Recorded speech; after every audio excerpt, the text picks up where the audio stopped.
So how do you do that? I'll just give you one anecdote. Now, I have been traveling to Bangkok very often. I'm Sri Lankan born Buddhist.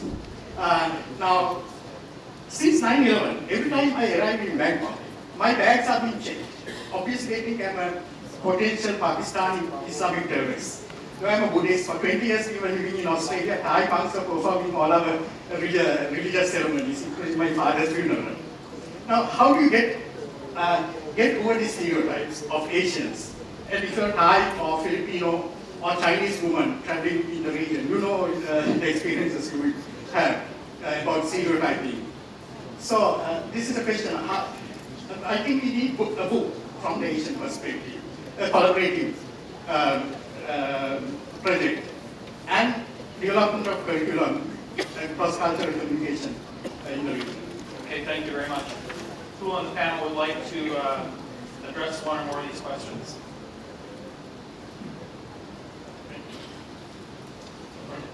Okay, thank you very much for this, I think, very good question. Well, since from Indonesian participant, I would like to comment that there is a good example when I started to establish a dormitory at the university. Because we had a lot of conflicts in the campus. Our campus is about 25,000 student bodies. So coming from all over the countries, probably more than 80 different ethnic groups, races, and also religions. So we have a lot of problem in student interaction in the campus. So what we did, we tried to establish a multicultural programs when these 3,000 new-coming students must live in the dormitory for 1 year together.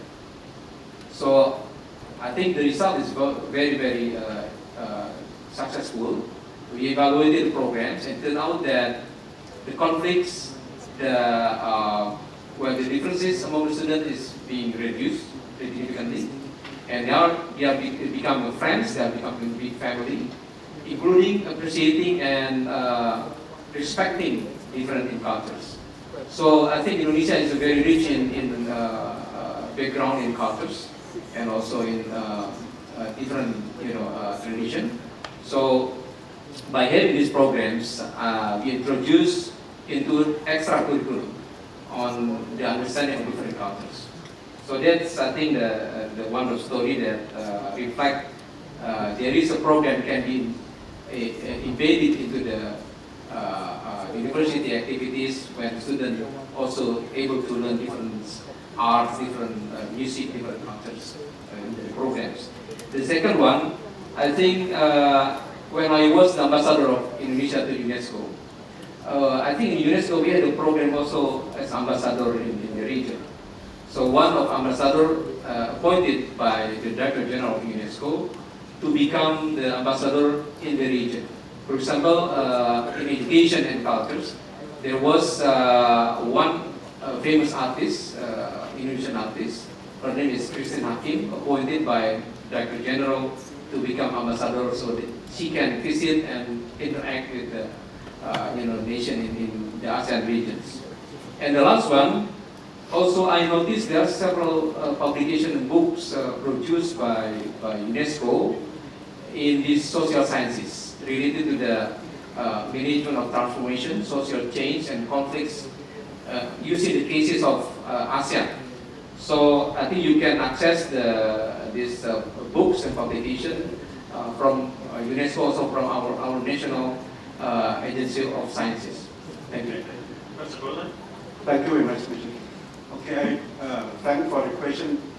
I'd like to first answer the question by the first statement and then later for my friend from memory.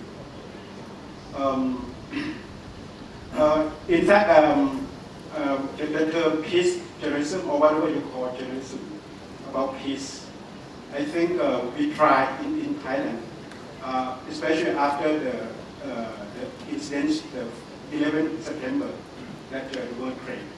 So we talk about the peace journalism. And we tried to have a curriculum in Thailand especially. But we did not succeed well because the term peace itself it was not attractive to the practitioner in my country.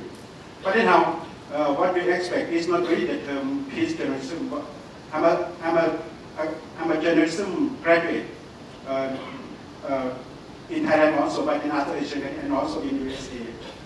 What I would like to suggest that if we really follow the very basic practical journalism principle, for example, if you cover the crisis, if the media cover the crisis comprehensively and report the accurate or the truth from the crisis, that is a very basic and use the judgment or analysis reporting, like investigative, interpretative. I think that's a basic requirement for good journalists. So, but I think that is good enough that to create peace, not to fuel the crisis. That's what we expect, even though we don't have a discussion. And the second question from my friend from Ambic is that I agree with you that journalism training in Asian countries, especially in Thailand also, we tend to emphasize really the communication courses without, in fact, journalism is an interdisciplinary. What I have studied is that when we study journalism, it doesn't mean only newspaper, but also broadcast journalism. Normally, we are required to take other liberal science.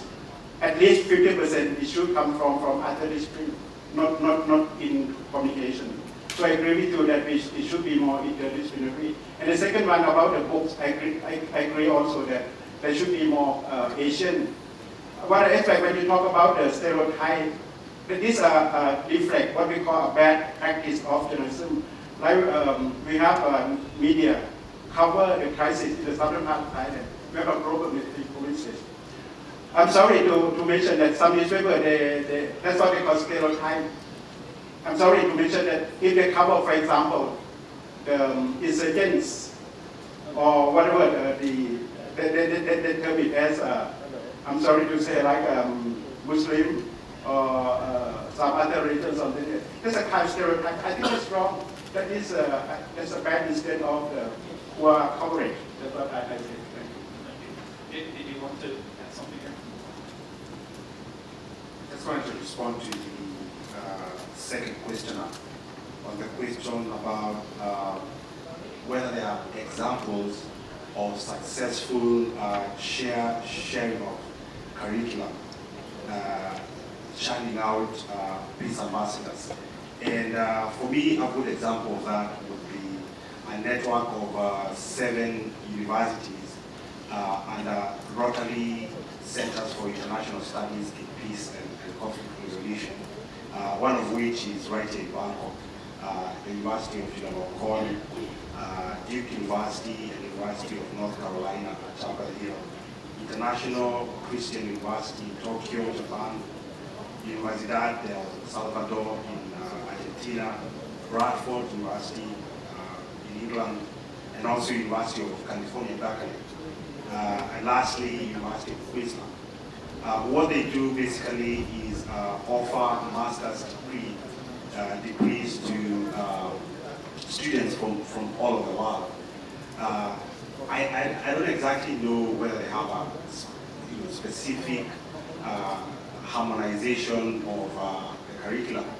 But what happens is that once you become a beneficiary of this particular program, then you are inducted into a network of alumni, and you're constantly in touch with what other graduates are doing.